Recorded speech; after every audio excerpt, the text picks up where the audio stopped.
Section 10 of In the Midst of Life, Tales of Soldiers and Civilians, one of the Missing. Jerome Searing, a private soldier of General Sherman's army, then confronting the enemy at and about Kennesaw Mountain, Georgia, turned his back upon a small group of officers with whom he had been talking in low tones, stepped across a light line of earthworks, and disappeared in a forest. None of the men in line behind the works had said a word to him, nor had he so much as nodded to them in passing. But all who saw understood that this brave man had been entrusted with some perilous duty. Jerome Searing, though a private, did not serve in the ranks. He was detailed for service at division headquarters, being borne upon the rolls as an orderly. Orderly is a word covering a multitude of duties. An orderly may be a messenger, a clerk, an officer's servant, anything. He may perform services for which no provision is made in orders and army regulations. Their nature may depend upon his aptitude, upon favor, upon accident. Private Searing, an incomparable marksman, young, hardy, intelligent, and insensible to fear, was a scout. The general commanding his division was not content to obey orders blindly without knowing what was in his front, even when his command was not on detached service, but formed a fraction of the line of the army. Nor was he satisfied to receive his knowledge of his vis-a-vis through the customary channels. He wanted to know more than he was apprised of by the corps commander and the collisions of pickets and skirmishers. Hence Jerome Searing, with his extraordinary daring, his woodcraft, his sharp eyes, and truthful tongue. On this occasion his instructions were simple: to get as near the enemy's lines as possible and learn all that he could. In a few moments he had arrived at the picket line, the men on duty there lying in groups of 2 and 4 behind little banks of earth scooped out of the slight depression in which they lay, their rifles protruding from the green boughs with which they had masked their small defenses. The forest extended without a break toward the front, so solemn and silent that only by an effort of the imagination could it be conceived as populous with armed men, alert and vigilant, a forest formidable with possibilities of battle. Pausing a moment in one of these rifle pits to apprise the men of his intention, Searing crept stealthily forward on his hands and knees, and was soon lost to view in a dense thicket of underbrush. "That is the last of him," said one of the men. "I wish I had his rifle. Those fellows will hurt some of us with it." Searing crept on, taking advantage of every accident of ground and growth to give himself better cover. His eyes penetrated everywhere; his ears took note of every sound. He stilled his breathing, and at the cracking of a twig beneath his knee stopped his progress and hugged the earth. It was slow work, but not tedious; the danger made it exciting, but by no physical signs was the excitement manifest. His pulse was as regular, his nerves were as steady, as if he were trying to trap a sparrow. "It seems a long time," he thought, "but I cannot have come very far. I am still alive."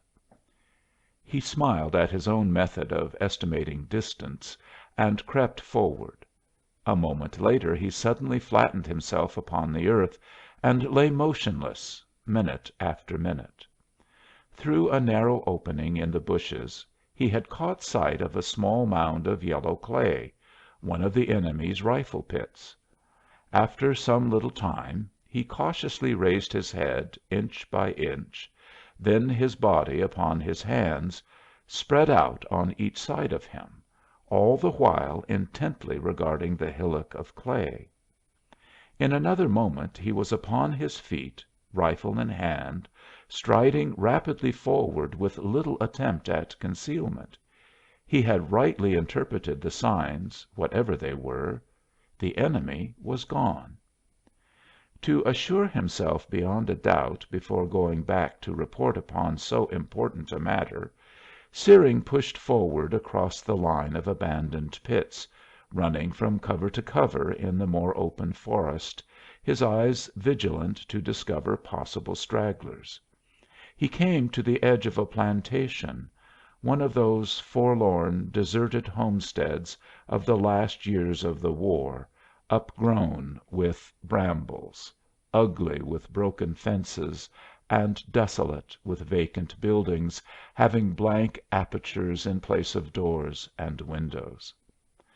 After a keen reconnaissance from the safe seclusion of a clump of young pines, Searing ran lightly across a field and through an orchard to a small structure which stood apart from the other farm buildings on a slight elevation. This, he thought, would enable him to overlook a large scope of country in the direction that he supposed the enemy to have taken in withdrawing. This building, which had originally consisted of a single room elevated upon four posts about 10 feet high, was now little more than a roof. The floor had fallen away, the joists and planks loosely piled on the ground below, or resting on end at various angles, not wholly torn from their fastenings above. The supporting posts were themselves no longer vertical. It looked as if the whole edifice would go down at the touch of a finger.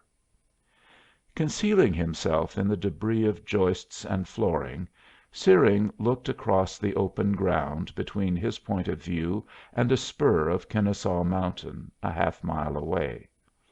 A road leading up and across this spur was crowded with troops, the rear guard of the retiring enemy, their gun barrels gleaming in the morning sunlight. Searing had now learned all that he could hope to know. It was his duty to return to his own command with all possible speed and report his discovery. But the gray column of Confederates toiling up the mountain road was singularly tempting. His rifle, an ordinary Springfield, but fitted with a globe sight and hair trigger, would easily send its ounce and a quarter of lead hissing into their midst. That would probably not affect the duration and result of the war, but it is the business of a soldier to kill. It is also his habit if he is a good soldier. Searing cocked his rifle and set the trigger. But it was decreed from the beginning of time that Private Searing was not to murder anybody that bright summer morning, nor was the Confederate retreat to be announced by him. For countless ages events had been so matching themselves together in that wondrous mosaic to some parts of which, dimly discernible, we give the name of history, that the acts which he had in will would have marred the harmony of the pattern. Some 25 years previously, the power charged with the execution of the work according to the design had provided against that mischance by causing the birth of a certain male child in a little village at the foot of the Carpathian Mountains, had carefully reared it, supervised its education, directed its desires into a military channel, and in due time made it an officer of artillery. By the concurrence of an infinite number of favoring influences and their preponderance over an infinite number of opposing ones, this officer of artillery had been made to commit a breach of discipline and flee from his native country to avoid punishment. He had been directed to New Orleans, instead of New York, where a recruiting officer awaited him on the wharf.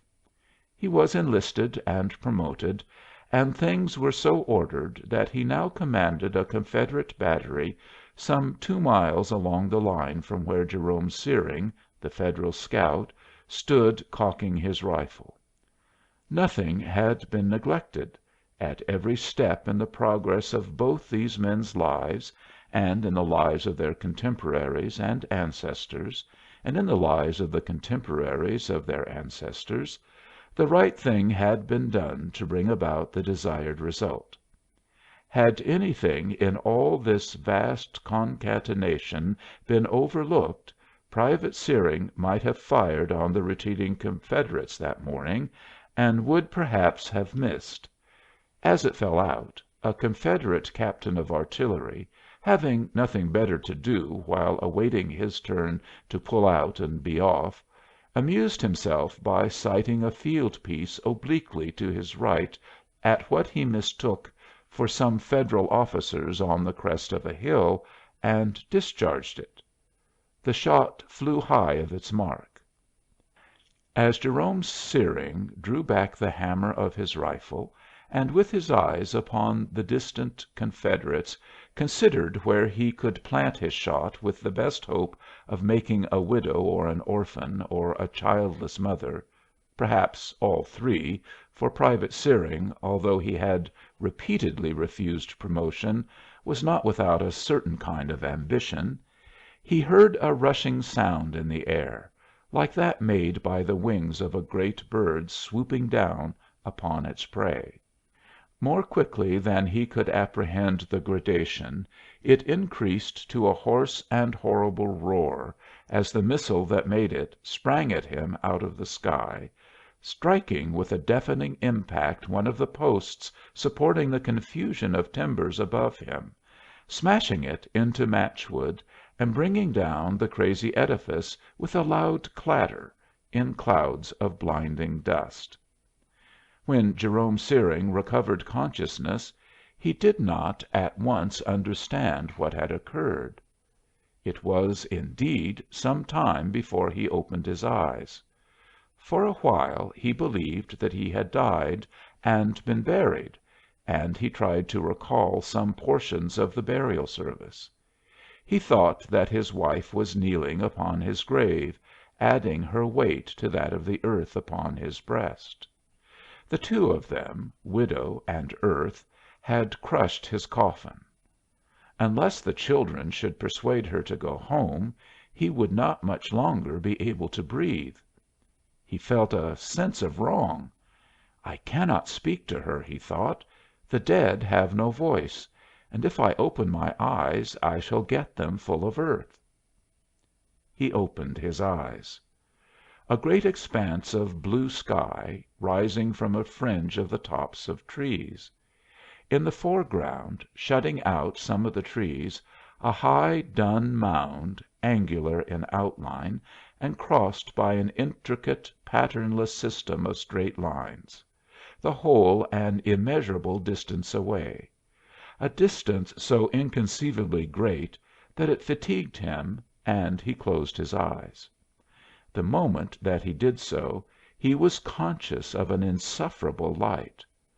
A sound was in his ears like the low, rhythmic thunder of a distant sea breaking in successive waves upon the beach, and out of this noise, seeming a part of it, or possibly coming from beyond it, and intermingled with its ceaseless undertone, came the articulate words, "Jerome Searing, you are caught like a rat in a trap, in a trap, trap, trap." Suddenly there fell a great silence, a black darkness, an infinite tranquillity, and Jerome Searing, perfectly conscious of his rathood, and well assured of the trap that he was in, remembering all and nowise alarmed, again opened his eyes to reconnoitre, to note the strength of his enemy, to plan his defense. He was caught in a reclining posture, his back firmly supported by a solid beam. Another lay across his breast, but he had been able to shrink a little away from it, so that it no longer oppressed him, though it was immovable. A brace joining it at an angle had wedged him against a pile of boards on his left, fastening the arm on that side. His legs, slightly parted and straight along the ground, were covered upward to the knees with a mass of debris which towered above his narrow horizon. His head was as rigidly fixed as in a vise. He could move his eyes, his chin, no more. Only his right arm was partly free. "You must help us out of this," he said to it. But he could not get it from under the heavy timber athwart his chest, nor move it outward more than 6 inches at the elbow. Searing was not seriously injured, nor did he suffer pain.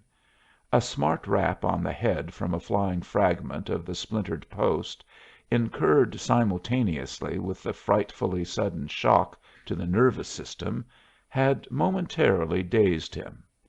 His term of unconsciousness, including the period of recovery, during which he had had the strange fancies, had probably not exceeded a few seconds, for the dust of the wreck had not wholly cleared away as he began an intelligent survey of the situation.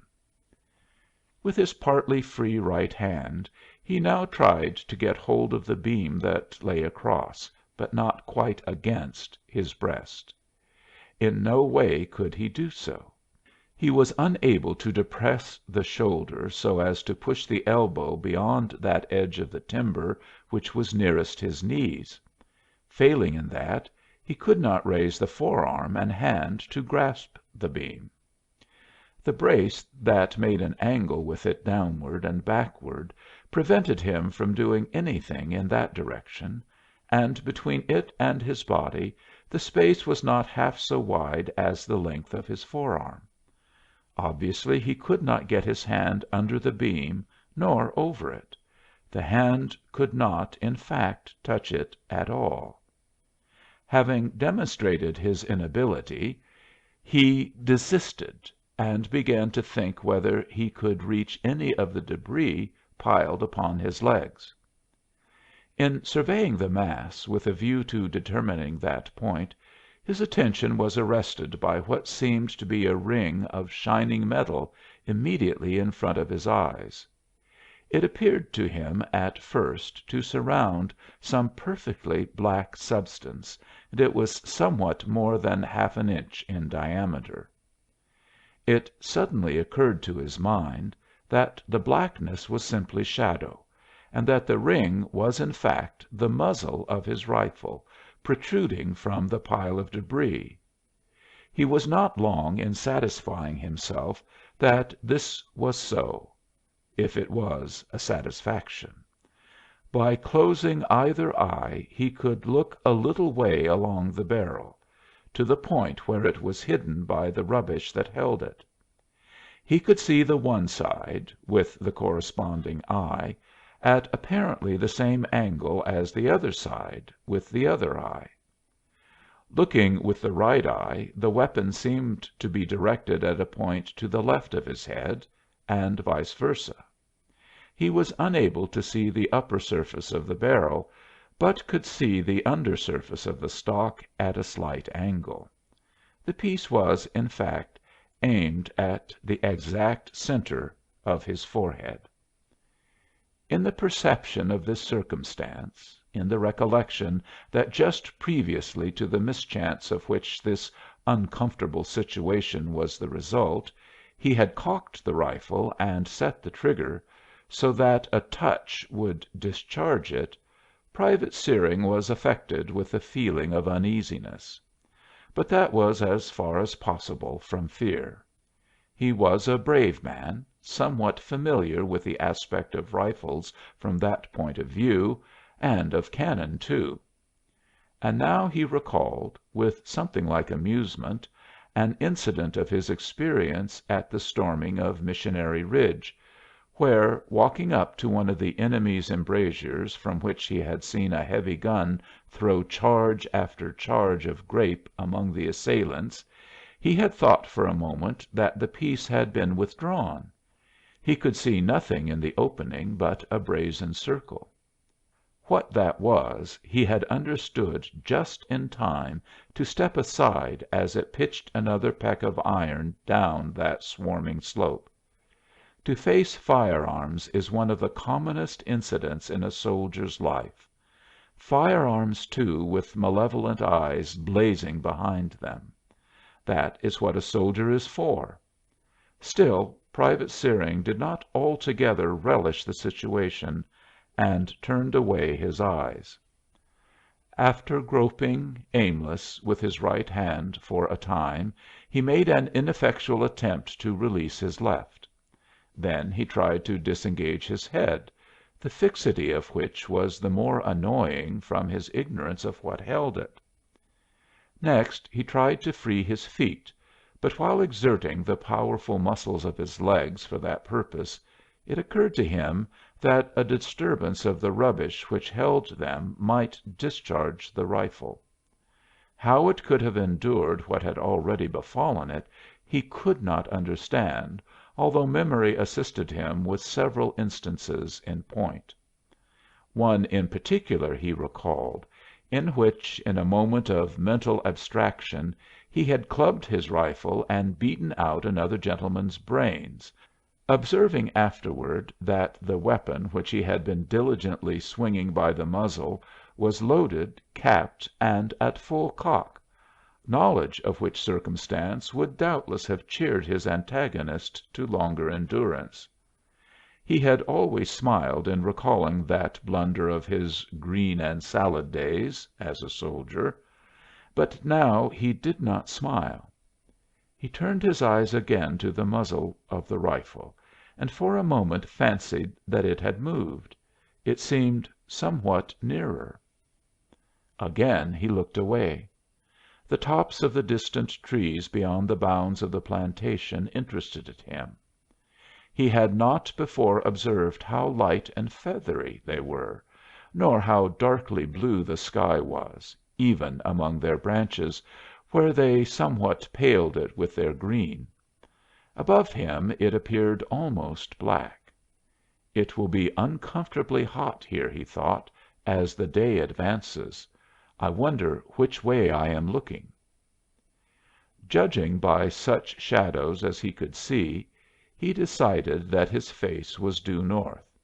He would at least not have the sun in his eyes, and north well, that was toward his wife and children. "Bah!" he exclaimed aloud. "What have they to do with it?" He closed his eyes. "As I can't get out, I may as well go to sleep. The rebels are gone, and some of our fellows are sure to stray out here foraging. They'll find me." But he did not sleep. Gradually he became sensible of a pain in his forehead, a dull ache, hardly perceptible at first, but growing more and more uncomfortable. He opened his eyes, and it was gone; closed them, and it returned. "The devil!" he said, irrelevantly, and stared again at the sky. He heard the singing of birds, the strange metallic note of the meadow lark, suggesting the clash of vibrant blades. He fell into pleasant memories of his childhood, played again with his brother and sister, raced across the fields, shouting to alarm the sedentary larks, entered the sombre forest beyond, and with timid steps followed the faint path to Ghost Rock, standing at last with audible heart throbs before the dead man's cave, and seeking to penetrate its awful mystery. For the first time he observed that the opening of the haunted cavern was encircled by a ring of metal. Then all else vanished and left him gazing into the barrel of his rifle as before. But whereas before it had seemed nearer, it now seemed an inconceivable distance away, and all the more sinister for that. He cried out, and, startled by something in his own voice, the note of fear, lied to himself in denial. "If I don't sing out, I may stay here till I die." He now made no further attempt to evade the menacing stare of the gun barrel. If he turned away his eyes an instant it was to look for assistance, although he could not see the ground on either side the ruin; and he permitted them to return, obedient to the imperative fascination. If he closed them it was from weariness, and instantly the poignant pain in his forehead, the prophecy and menace of the bullet, forced him to reopen them. The tension of nerve and brain was too severe. Nature came to his relief with intervals of unconsciousness. Reviving from one of these, he became sensible of a sharp, smarting pain in his right hand, and when he worked his fingers together or rubbed his palm with them he could feel that they were wet and slippery. He could not see the hand, but he knew the sensation. It was running blood. In his delirium he had beaten it against the jagged fragments of the wreck, had clutched it full of splinters. He resolved that he would meet his fate more manly. He was a plain, common soldier, had no religion and not much philosophy. He could not die like a hero, with great and wise last words, even if there had been some one to hear them, but he could die game, and he would. But if he could only know when to expect the shot. Some rats which had probably inhabited the shed came sneaking and scampering about. One of them mounted the pile of debris that held the rifle. Another followed, and another. Searing regarded them at first with indifference, then with friendly interest, then as the thought flashed into his bewildered mind that they might touch the trigger of his rifle, he cursed them and ordered them to go away. "It is no business of yours," he cried. The creatures went away. They would return later, attack his face, gnaw away his nose, cut his throat. He knew that, but he hoped by that time to be dead. Nothing could now unfix his gaze from the little ring of metal with its black interior. The pain in his forehead was fierce and incessant. He felt it gradually penetrating the brain more and more deeply, until at last its progress was arrested by the wood at the back of his head. It grew momentarily more insufferable. He began wantonly beating his lacerated hand against the splinters again to counteract that horrible ache. It seemed to throb with a slow, regular recurrence, each pulsation sharper than the preceding, and sometimes he cried out, thinking he felt the fatal bullet.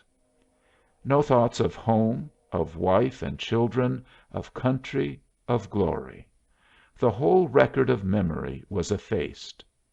The world had passed away, not a vestige remained. Here in this confusion of timbers and boards is the sole universe. Here is immortality in time, each pain an everlasting life. The throbs tick off eternities. Jerome Searing, the man of courage, the formidable enemy, the strong, resolute warrior, was as pale as a ghost. His jaw was fallen, his eyes protruded. He trembled in every fiber. A cold sweat bathed his entire body. He screamed with fear. He was not insane; he was terrified. In groping about with his torn and bleeding hand, he seized at last a strip of board, and pulling, felt it give way. It lay parallel with his body, and by bending his elbow as much as the contracted space would permit, he could draw it a few inches at a time. Finally it was altogether loosened from the wreckage covering his legs. He could lift it clear of the ground its whole length. A great hope came into his mind. Perhaps he could work it upward, that is to say backward, far enough to lift the end and push aside the rifle; or, if that were too tightly wedged, so place the strip of board as to deflect the bullet. With this object he passed it backward inch by inch, hardly daring to breathe lest that act somehow defeat his intent, and more than ever unable to remove his eyes from the rifle, which might perhaps now hasten to improve its waning opportunity. Something at least had been gained. In the occupation of his mind in this attempt at self defense he was less sensible of the pain in his head, and had ceased to wince.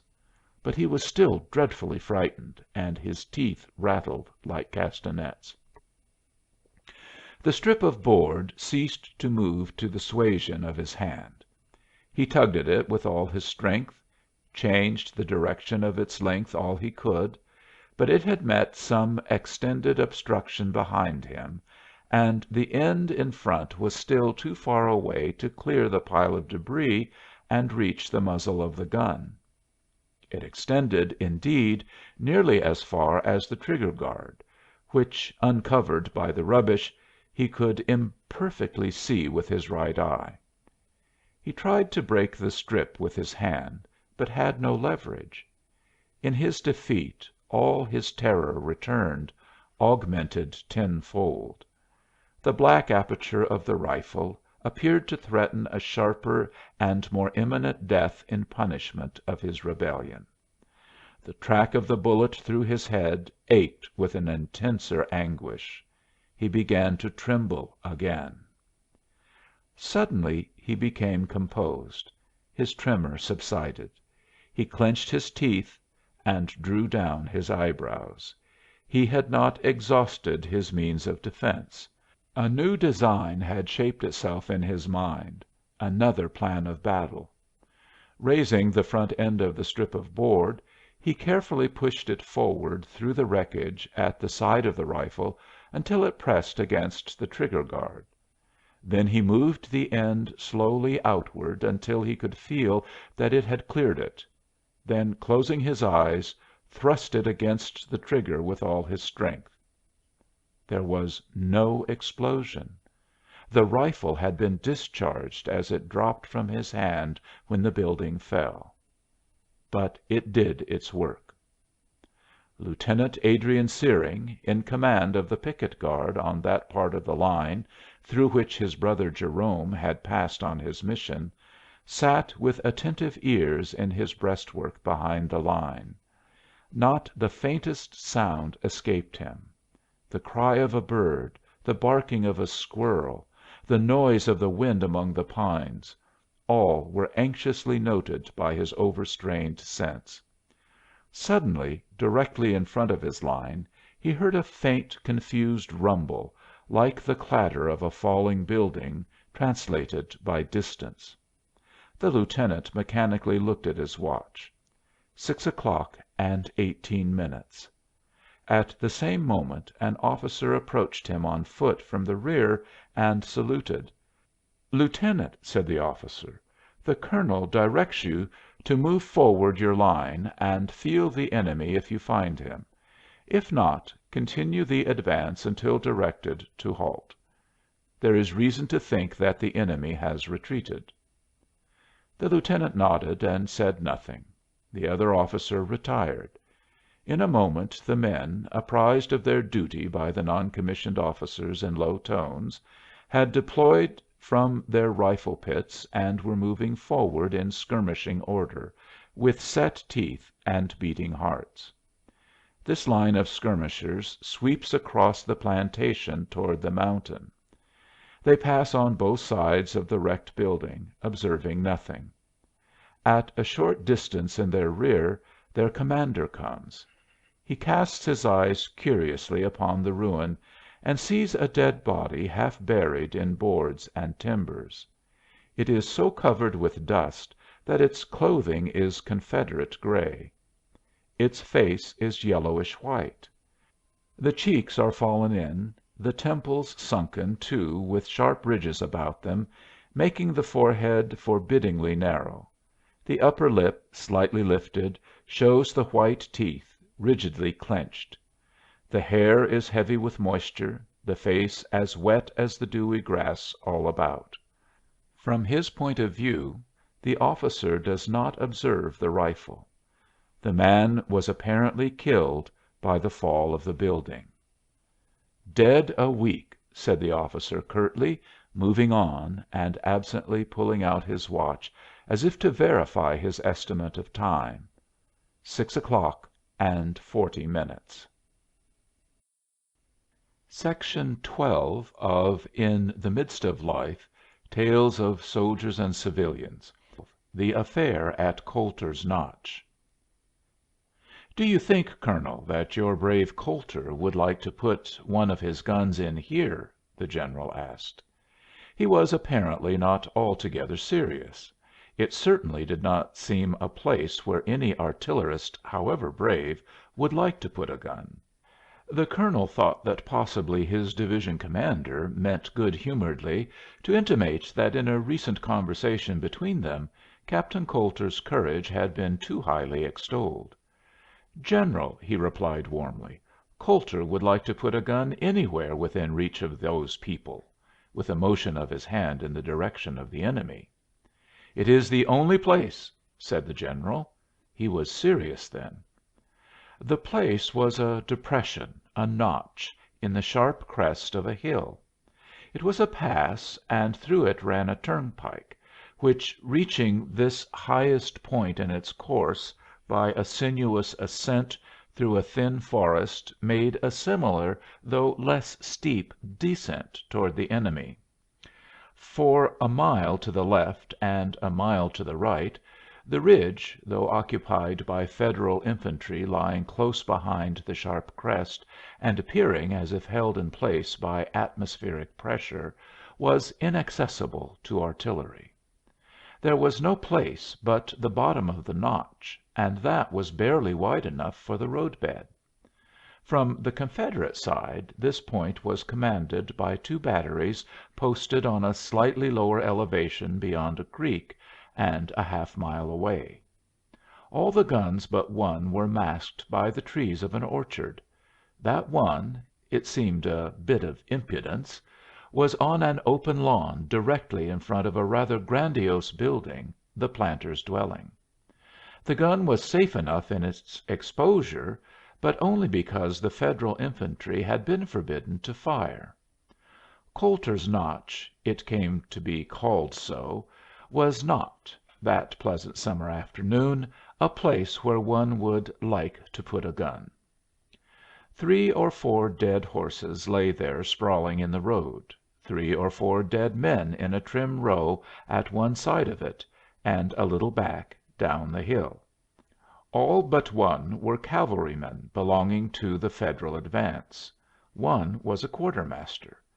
The general commanding the division and the colonel commanding the brigade, with their staffs and escorts, had ridden into the notch to have a look at the enemy's guns, which had straightway obscured themselves in towering clouds of smoke.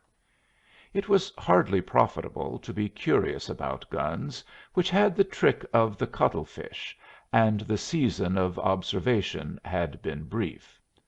At its conclusion, a short remove backward from where it began, occurred the conversation already partly reported. "It is the only place," the general repeated thoughtfully, "to get at them." The colonel looked at him gravely.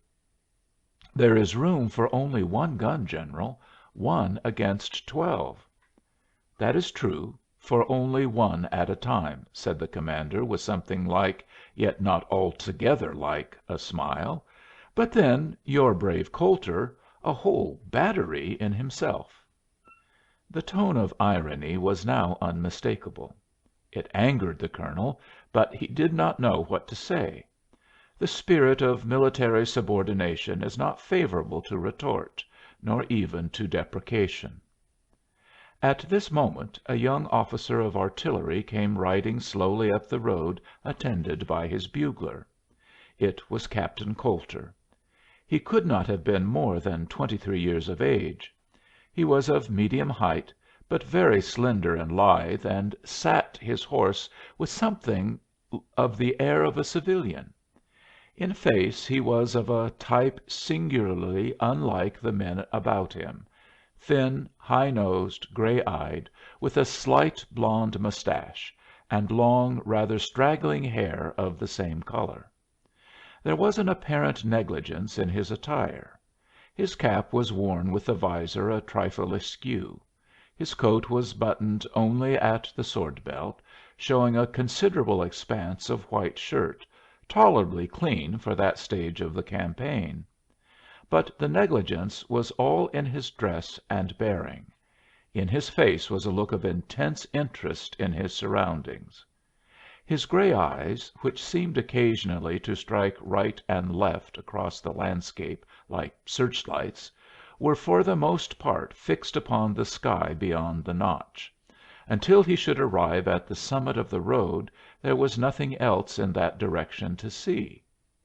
As he came opposite his division and brigade commanders at the roadside, he saluted mechanically and was about to pass on. The colonel signed to him to halt. "Captain Coulter," he said, "the enemy has 12 pieces over there on the next ridge. If I rightly understand the general, he directs that you bring up a gun and engage them." There was a blank silence. The general looked stolidly at a distant regiment swarming slowly up the hill through rough undergrowth, like a torn and draggled cloud of blue smoke.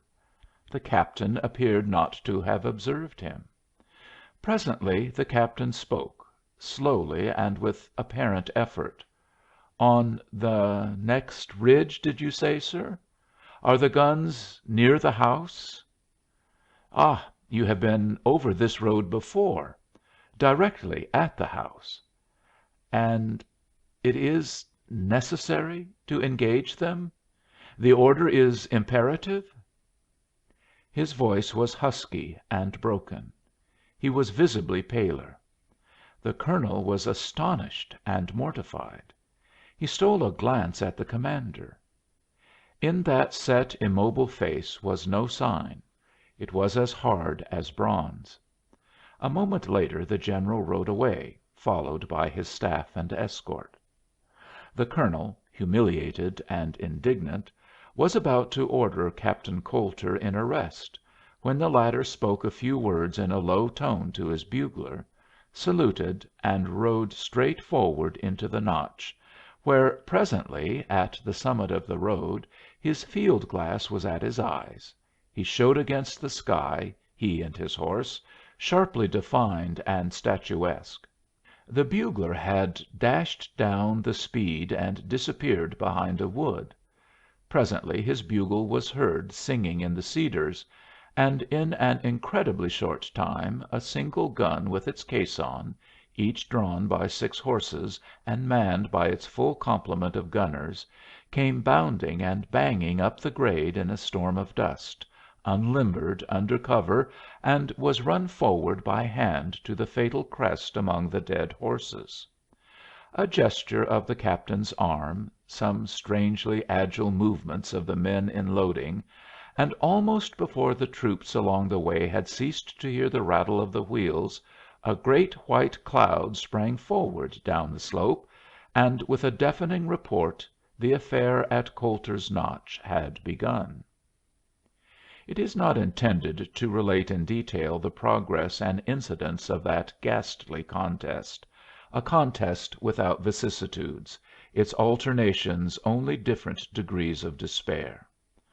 Almost at the instant when Captain Coulter's gun blew its challenging cloud 12 answering clouds rolled upward from among the trees about the plantation house, a deep multiple report roared back like a broken echo, and thenceforth to the end the Federal cannoneers fought their hopeless battle in an atmosphere of living iron whose thoughts were lightnings and whose deeds were death. Unwilling to see the efforts which he could not aid and the slaughter which he could not stay, the colonel ascended the ridge at a point a quarter of a mile to the left, whence the Notch, itself invisible, but pushing up successive masses of smoke, seemed the crater of a volcano in thundering eruption. With his glass he watched the enemy's guns, noting as he could the effects of Coulter's fire, if Coulter still lived to direct it. He saw that the Federal gunners, ignoring those of the enemy's pieces whose positions could be determined by their smoke only, gave their whole attention to the one that maintained its place in the open, the lawn in front of the house. Over and about that hardy piece the shells exploded at intervals of a few seconds. Some exploded in the house, as could be seen by thin ascensions of smoke from the breached roof. Figures of prostrate men and horses were plainly visible. "If our fellows are doing so good work with a single gun," said the colonel to an aide who happened to be nearest, "they must be suffering like the devil from 12. Go down and present the commander of that piece with my congratulations on the accuracy of his fire." Turning to his adjutant general, he said, "Did you observe Coulter's damned reluctance to obey orders?" "Yes, sir, I did." "Well, say nothing about it, please. I don't think the general will care to make any accusations. He will probably have enough to do in explaining his own connection with this uncommon way of amusing the rear guard of a retreating enemy." A young officer approached from below, climbing breathless up the acclivity. Almost before he had saluted he gasped out, "Colonel, I am directed by Colonel Harmon to say that the enemy's guns are within easy reach of our rifles, and most of them visible from several points along the ridge." The brigade commander looked at him without a trace of interest in his expression. "I know it," he said quietly. The young adjutant was visibly embarrassed. "Colonel Harmon would like to have permission to silence those guns," he stammered. "So should I," the colonel said in the same tone. "Present my compliments to Colonel Harmon, and say to him that the general's orders for the infantry not to fire are still in force." The adjutant saluted and retired. The colonel ground his heel into the earth and turned to look again at the enemy's guns. "Colonel," said the adjutant general, "I don't know that I ought to say anything, but there is something wrong in all this. Do you happen to know that Captain Coulter is from the South?" "No. Was he, indeed?" "I heard that last summer the division which the general then commanded was in the vicinity of Coulter's home, camped there for weeks, and " "Listen!" said the colonel, interrupting with an upward gesture. "Do you hear that?" That was the silence of the Federal gun. The staff, the orderlies, the lines of infantry behind the crest, all had heard and were looking curiously in the direction of the crater, whence no smoke now ascended except desultory cloudlets from the enemy's shells. Then came the blare of a bugle, a faint rattle of wheels. A minute later the sharp reports recommenced with double activity. The demolished gun had been replaced with a sound one. "Yes," said the adjutant general, resuming his narrative, "the general made the acquaintance of Coulter's family. There was trouble, I don't know the exact nature of it, something about Coulter's wife. She is a red hot secessionist, as they all are, except Coulter himself, but she is a good wife and high bred lady. There was a complaint to army headquarters. The general was transferred to this division. It is odd that Coulter's battery should afterward have been assigned to it." The colonel had risen from the rock upon which they had been sitting. His eyes were blazing with generous indignation. "See here, Morrison," said he, looking his gossiping staff officer straight in the face, "did you get that story from a gentleman or a liar?" "I don't want to say how I got it, Colonel, unless it is necessary." He was blushing a trifle. "But I'll stake my life upon its truth in the main." The colonel turned toward a small knot of officers some distance away. "Lieutenant Williams!" he shouted. One of the officers detached himself from the group, and coming forward saluted, saying, "Pardon me, Colonel, I thought you had been informed. Williams is dead down there by the gun. What can I do, sir?" Lieutenant Williams was the aide who had had the pleasure of conveying to the officer in charge of the gun his brigade commander's congratulations.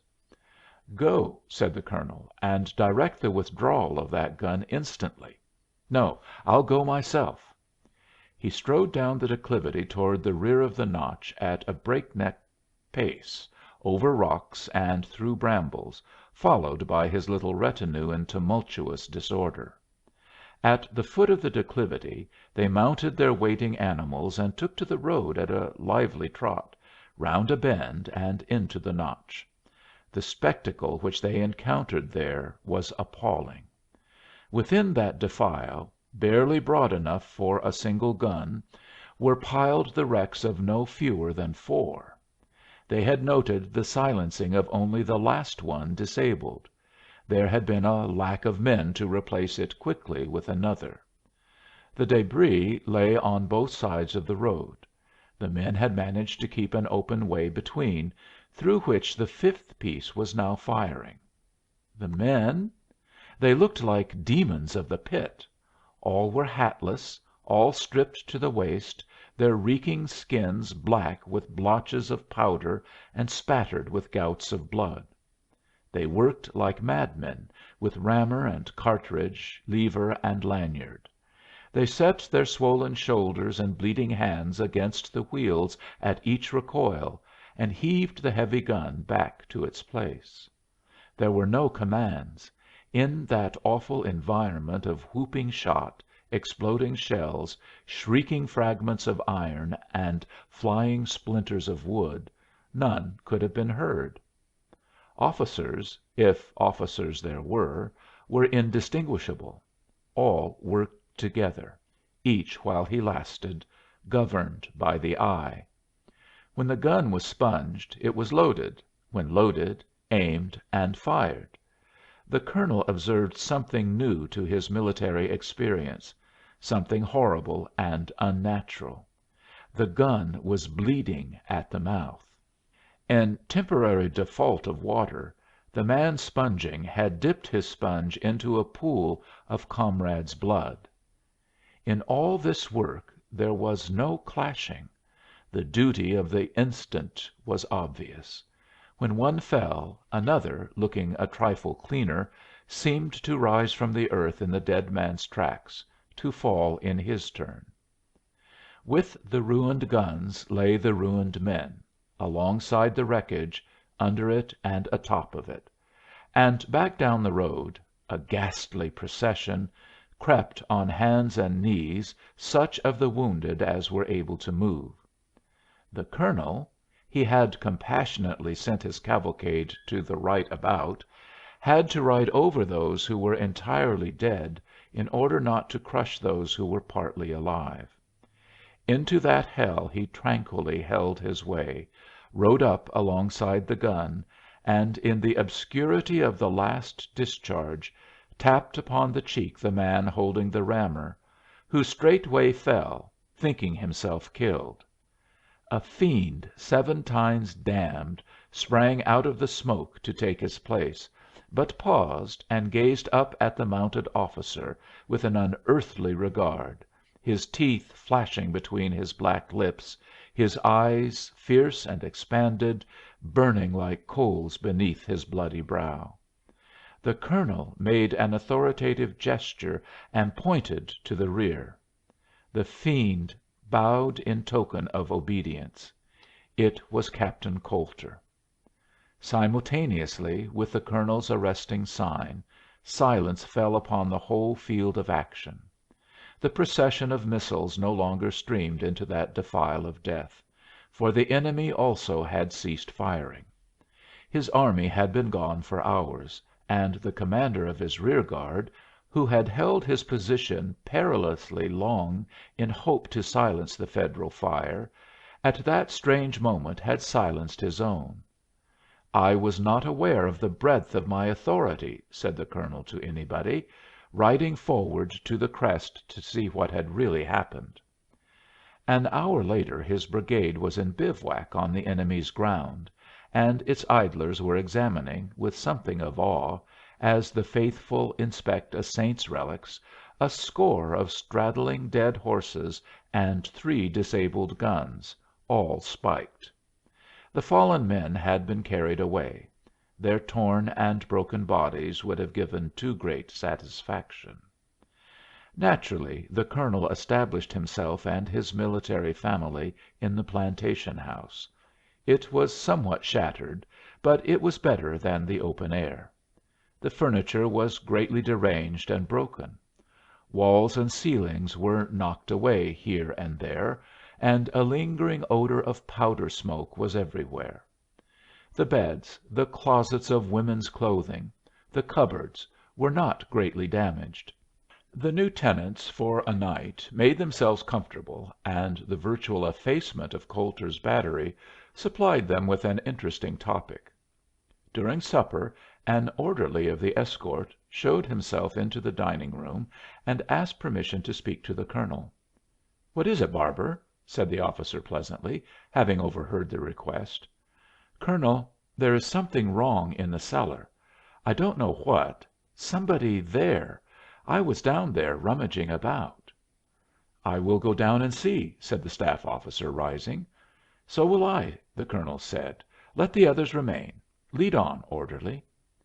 They took a candle from the table and descended the cellar stairs, the orderly in visible trepidation.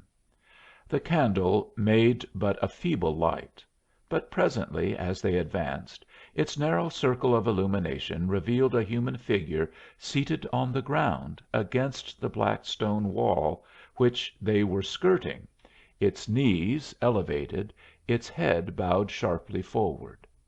The face, which should have been seen in profile, was invisible, for the man was bent so far forward that his long hair concealed it, and, strange to relate, the beard, of a much darker hue, fell in a great tangled mass and lay along the ground at his side.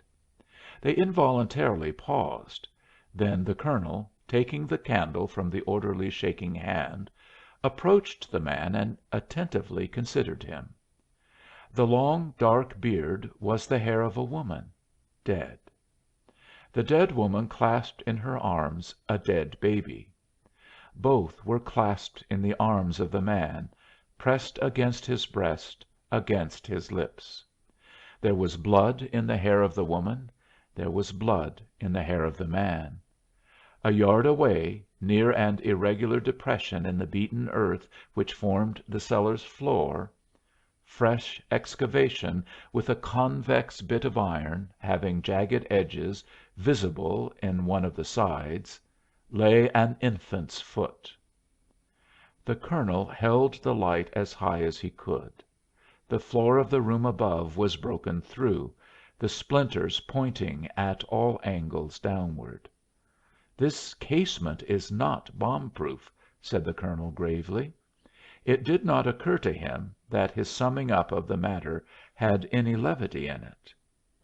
They stood about the group a while in silence. The staff officer was thinking of his unfinished supper, the orderly of what might possibly be in one of the casks on the other side of the cellar. Suddenly the man whom they had thought dead raised his head and gazed tranquilly into their faces. His complexion was coal black; the cheeks were apparently tattooed in irregular sinuous lines from the eyes downward. The lips, too, were white, like those of a stage negro. There was blood upon his forehead. The staff officer drew back a pace, the orderly 2 paces. "What are you doing here, my man?" said the colonel, unmoved. "This house belongs to me, sir," was the reply, civilly delivered. "To you? Ah, I see. And these?" "My wife and child. I am Captain Coulter." Section 13 of In the Midst of Life, Tales of Soldiers and Civilians, the Coup de Grace. The fighting had been hard and continuous; that was attested by all the senses. The very taste of battle was in the air. All was now over. It remained only to succor the wounded and bury the dead, to "tidy up a bit," as the humorist of a burial squad put it. A good deal of "tidying up" was required. As far as one could see through the forests among the splintered trees lay wrecks of men and horses. Among them moved the stretcher bearers, gathering and carrying away the few who showed signs of life. Most of the wounded had died of neglect, while the right to minister to their wants was in dispute. It is an army regulation that the wounded must wait; the best way to care for them is to win the battle. It must be confessed that victory is a distinct advantage to a man requiring attention, but many do not live to avail themselves of it. The dead were collected in groups of a dozen or a score, and laid side by side in rows while the trenches were dug to receive them. Some, found at too great a distance from these rallying points, were buried where they lay. There was little attempt at identification, though in most cases, the burial parties being detailed to glean the same ground which they had assisted to reap, the names of the victorious dead were known and listed. The enemy's fallen had to be content with counting. But of that they got enough. Many of them were counted several times, and the total, as given afterward in the official report of the victorious commander, denoted rather a hope than a result. At some little distance from the spot where one of the burial parties had established its bivouac of the dead, a man in the uniform of a Federal officer stood leaning against a tree. From his feet upward to his neck, his attitude was that of weariness reposing; but he turned his head uneasily from side to side. His mind was apparently not at rest. He was perhaps uncertain in which direction to go. He was not likely to remain long where he was, for already the level rays of the setting sun straggled redly through the open spaces of the wood, and the weary soldiers were quitting their task for the day. He would hardly make a night of it alone there among the dead. 9 men in 10 whom you meet after a battle inquire the way to some fraction of the army, as if any one could know. Doubtless this officer was lost. After resting himself a moment he would presumably follow one of the retiring burial squads. When all were gone he walked straight away into the forest toward the red west, its light staining his face like blood. The air of confidence with which he now strode along showed that he was on familiar ground. He had recovered his bearings. The dead on his right and on his left were unregarded as he passed. An occasional low moan from some sorely stricken wretch whom the relief parties had not reached, and who would have to pass a comfortless night beneath the stars, with his thirst to keep him company, was equally unheeded. What, indeed, could the officer have done, being no surgeon and having no water? At the head of a shallow ravine, a mere depression of the ground, lay a small group of bodies. He saw, and swerving suddenly from his course, walked rapidly toward them. Scanning each one sharply as he passed, he stopped at last above one which lay at a slight remove from the others, near a clump of small trees. He looked at it narrowly. It seemed to stir. He stooped and laid his hand upon its face. It screamed. The officer was Captain Downing Madwell, of a Massachusetts regiment of infantry, a daring and intelligent soldier, an honorable man. In the regiment were 2 brothers named Halcrow, Caffal and Creedle Halcrow. Caffal Halcrow was a sergeant in Captain Madwell's company, and these 2 men, the sergeant and the captain, were devoted friends. In so far as disparity of rank, difference in duties, and considerations of military discipline would permit, they were commonly together.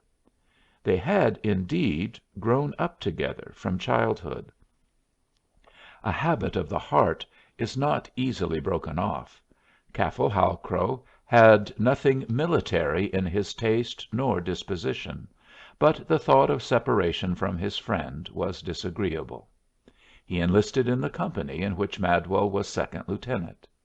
Each had taken 2 steps upward in rank; but between the highest non commissioned and the lowest commissioned officer the gulf is deep and wide, and the old relation was maintained with difficulty and a difference. Creed Halcrow, the brother of Caffal, was the major of the regiment, a cynical, saturnine man, between whom and Captain Madwell there was a natural antipathy, which circumstances had nourished and strengthened to an active animosity.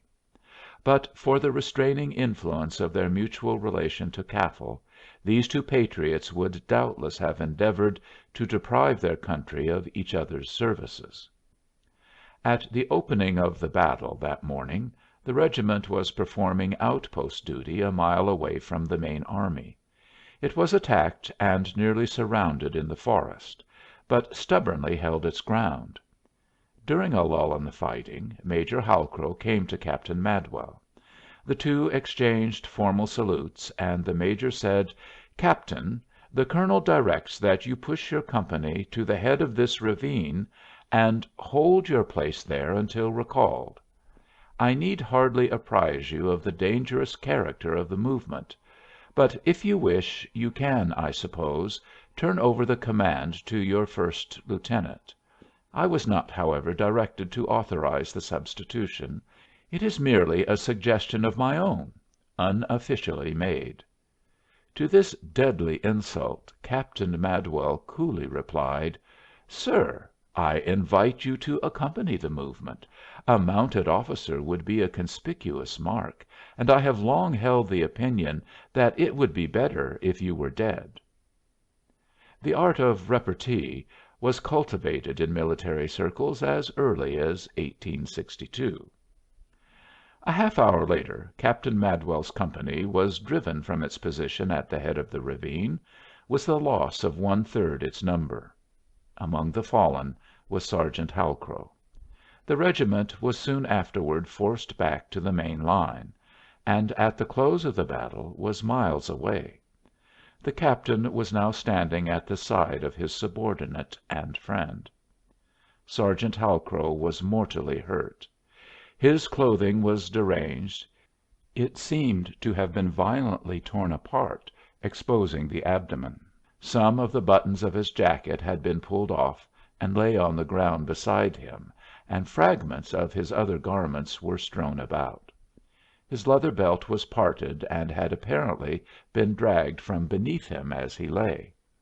There had been no great effusion of blood. The only visible wound was a wide, ragged opening in the abdomen. It was defiled with earth and dead leaves. Protruding from it was a loop of small intestine. In all his experience Captain Madwell had not seen a wound like this. He could neither conjecture how it was made nor explain the attendant circumstances, the strangely torn clothing, the parted belt, the besmirching of the white skin. He knelt and made a closer examination. When he rose to his feet he turned his eyes in different directions, as if looking for an enemy. 50 yards away, on the crest of a low, thinly wooded hill, he saw several dark objects moving about among the fallen men, a herd of swine. One stood with its back to him, its shoulders sharply elevated. Its forefeet were upon a human body, its head was depressed and invisible. The bristly ridge of its chine showed black against the red west. Captain Madwell drew away his eyes and fixed them again upon the thing which had been his friend. The man who had suffered these monstrous mutilations was alive. At intervals he moved his limbs. He moaned at every breath. He stared blankly into the face of his friend, and if touched screamed. In his giant agony he had torn up the ground on which he lay. His clenched hands were full of leaves and twigs and earth. Articulate speech was beyond his power. It was impossible to know if he were sensible to anything but pain. The expression of his face was an appeal. His eyes were full of prayer. For what? There was no misreading that look. The captain had too frequently seen it in eyes of those whose lips had still the power to formulate it by an entreaty for death. Consciously or unconsciously, this writhing fragment of humanity, this type and example of acute sensation, this handiwork of man and beast, this humble, unheroic Prometheus, was imploring everything, all, the whole non ego, for the boon of oblivion.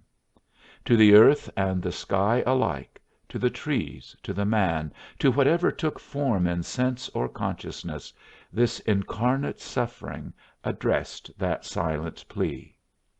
For what, indeed? For that which we accord to even the meanest creature without sense to demand it, denying it only to the wretched of our own race, for the blessed release, the right of uttermost compassion, the coup de grace. Captain Madwell spoke the name of his friend. He repeated it over and over without effect until emotion choked his utterance. His tears plashed upon the livid face beneath his own and blinded himself. He saw nothing but a blurred and moving object, but the moans were more distinct than ever, interrupted at briefer intervals by sharper shrieks. He turned away, struck his hand upon his forehead, and strode from the spot.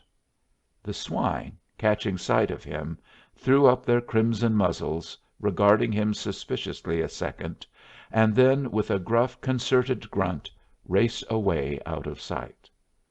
A horse, its forelegs splintered by a cannon shot, lifted its head sidewise from the ground and neighed piteously. Madwell stepped forward, drew his revolver, and shot the poor beast between the eyes, narrowly observing its death struggle, which, contrary to his expectation, was violent and long.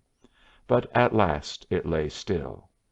The tense muscles of its lips, which had uncovered the teeth in a horrible grin, relaxed. The sharp, clean-cut profile took on a look of profound peace and rest. Along the distant, thinly wooded crest to westward, the fringe of sunset fire had now nearly burned itself out. The light upon the trunks of the trees had faded to a tender gray. Shadows were in their tops, like great dark birds a-perch. Night was coming, and there were miles of haunted forest between Captain Madwell and camp. Yet he stood there at the side of the dead animal, apparently lost to all sense of his surroundings. His eyes were bent upon the earth at his feet, his left hand hung loosely at his side, his right still held the pistol. Presently he lifted his face, turned it toward his dying friend, and walked rapidly back to his side. He knelt upon one knee, cocked the weapon, placed the muzzle against the man's forehead, and turning away his eyes pulled the trigger. There was no report. He had used his last cartridge for the horse. The sufferer moaned, and his lips moved convulsively. The froth that ran from them had a tinge of blood. Captain Madwell rose to his feet and drew his sword from the scabbard. He passed the fingers of his left hand along the edge from hilt to point. He held it out straight before him as if to test his nerves. There was no visible tremor of the blade. The ray of bleak skylight that it reflected was steady and true. He stooped, and with his left hand tore away the dying man's shirt, rose and placed the point of the sword just over the heart. This time he did not withdraw his eyes. Grasping the hilt with both hands, he thrust downward with all his strength and weight. The blade sank into the man's body. through his body into the earth. Captain Madwell came near falling forward upon his work. The dying man drew up his knees, and at the same time threw his right arm across his breast, and grasped the steel so tightly that the knuckles of the hand visibly whitened. By a violent but vain effort to withdraw the blade, the wound was enlarged. A rill of blood escaped, running sinuously down into the deranged clothing.